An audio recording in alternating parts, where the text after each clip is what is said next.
এই মুহূর্তে যে গুরুত্বপূর্ণ খবরের দিকে নজর রাখবো, ভাষা সমস্যায় জামিন অনুব্রত মণ্ডলের জামিনের অন্যতম কারণ ইংরেজি নথি না থাকায় ট্রায়াল শুরু হয়নি।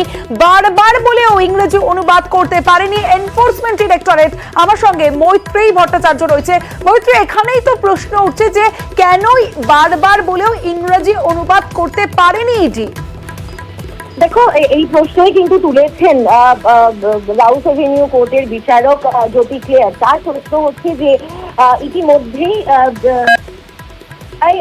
চার্জশিট জমা দিয়েছে এনফোর্সমেন্ট ডিরেক্টরেট, কিন্তু এই মামলার ক্ষেত্রে একাধিকবার চার্জশিট দেওয়ার পরেও যেহেতু সাক্ষ্য এবং অভিযুক্ত তাদের প্রত্যেকেরই বয়ান নথিভুক্ত হয়েছে বাংলা ভাষায়, ফলে সেক্ষেত্রে দাঁড়িয়ে সেই ভাষাটা একটা বড় সমস্যার জায়গায় দাঁড়িয়ে রয়েছে এবং সেই ভাষার সমস্যার জেরেই কিন্তু যে ট্রায়াল সেই ট্রায়াল শুরু করা যায়নি।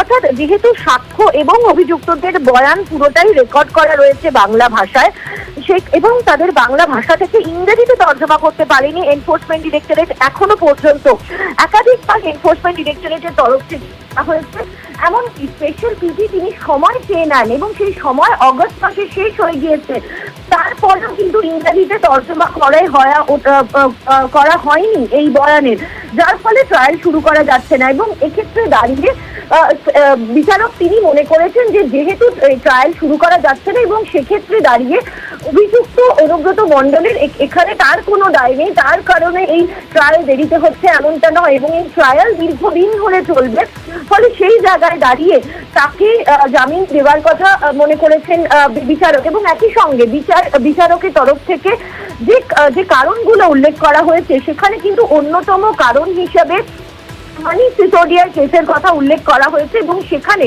মানি সিসোডিয়ার কেসের রেফারেন্স টানা হয়েছে, যেখানে সর্বোচ্চ আদালত মানি সিসোডিয়ার কেসের যেখানে বলেছেন যে যেখানে অভিযুক্তের কোনো দায় নেই, সেক্ষেত্রে দাঁড়িয়ে পিএমএলএ অ্যাক্টের থেকে ওপরে কনস্টিটিউশনাল রাইটস রয়েছে এবং সেখানে একজন ব্যক্তি তার মুক্ত হওয়ার অধিকার রয়েছে বা জামিনে পাওয়ার অধিকার রয়েছে, এবং সেই অধিকারের কথা মাথায় রেখে অনুব্রত মণ্ডলকে জামিন দেওয়া হয়েছে।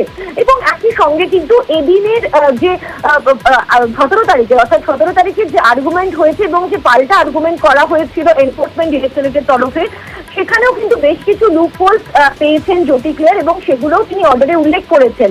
তার মধ্যে অন্যতম উল্লেখ্য হলো যে এখানে অভিযুক্ত অনুব্রত মণ্ডল তিনি যে টাকা লেনদেনের ঘটনায় তিনি যুক্ত, সেই বিষয়ের প্রমাণ পাওয়া গেলেও টেলিফোনিক ট্রান্সক্রিপশন, যে টেলিফোনিক কনভারসেশনকে প্রমাণ হিসেবে দেওয়া হয়েছে, তার কোনো ট্রান্সক্রিপশন দেওয়া হয়নি। মূল বয়ান যাদের নেওয়া হয়েছে তারা অন্যান্য কো-অ্যাকিউজ, তাদের বয়ান রেকর্ড করা হয়েছে। এই সমস্ত বিষয়ও কিন্তু উল্লেখিত হয়েছে জামিনের অর্ডার কপিতে। বেশ, আপনারা জানেন যে এই কেসটা অ্যাকচুয়ালি সমস্ত উইটনেস বেঙ্গলের, যত সব স্টেটমেন্টস রেকর্ড হয়েছে সব বাংলায়। তো এখানে কেসে এখন ঝামেলা চলছে যে এই স্টেটমেন্টগুলো ইংলিশে ট্রান্সলেট হবে কিনা, ইডি সেটাও করতে চাইছে না। তো কোর্ট আজকে নিজেও পড়তে পারছে না সেই স্টেটমেন্টগুলো। তো এই আগে ট্রান্সলেট হবে কি হবে না, তারপর কবে ট্রায়াল শুরু হবে, এটাও একটা গ্রাউন্ড ছিল আমাদের। জামিন পেয়েছেন অনুব্রত মণ্ডল। অনুব্রত বীরভূমের বাঘ ছিলেন, বাঘই থাকবেন। বলেছিলাম খাঁচায় বেশি দিন আটকে রাখা যাবে না, বাঘ খাঁচায় থাকলে শিয়াল হায়নারা হাউ হাউ করে, বাঘ বেরোচ্ছে এবার লেজ তুলে পালিয়ে যাবে বিরোধীদের কটাক্ষ ফিরহাদ হাকিমের। নিজের দলের লোককে হায়না কটাক্ষ পাল্টা বিজেপি রাজ্য সভাপতি সুকান্ত মজুমদারের। ও বীরভূমের বাঘই থাকবে। আমি বলেছিলাম বীরভূমের বাঘ খাঁচায় আটকে বেশি দিন রাখা যাবে না। খাঁচায় যখন বাঘ আটকে থাকে তখন শিয়ালরা হায়নারা হুম হুম করে, কারণ বাঘ ভেতরে আছে বলে। সেই বাঘ বেরিয়ে গেলে আবার তারা ল্যাজ তুলে পালায়, ওখানকার বিরোধীরা ল্যাজ তুলে আবার পালিয়ে যাবে। নিজের দলের নেতাদেরকে হায়না বলেছেন কিনা আমার জানা নেই। বীরভূমের বাঘ, সোকল্ড বাঘ, সেই খাঁচার ভেতরে ঢোকার ফলে তৃণমূল কংগ্রেসের উচকে নেতা তারা লাফালাফি করে তার জায়গাটা নিয়েছিল, অনুব্রত মণ্ডলের জায়গাটা নিয়েছে। তবে এত আনন্দ পাওয়ার ফিরহাদ সাহেবের কিছু হয়নি। এটা হচ্ছে জামিন হয়েছে, বিচার শুরু হয়নি। বিচার শুরু হলে, চার্জশিট হলে প্রমাণিত যে এরা টাকা চুরি করেছে, জেলে যেতেই হবে, জেলে যাবে আবার।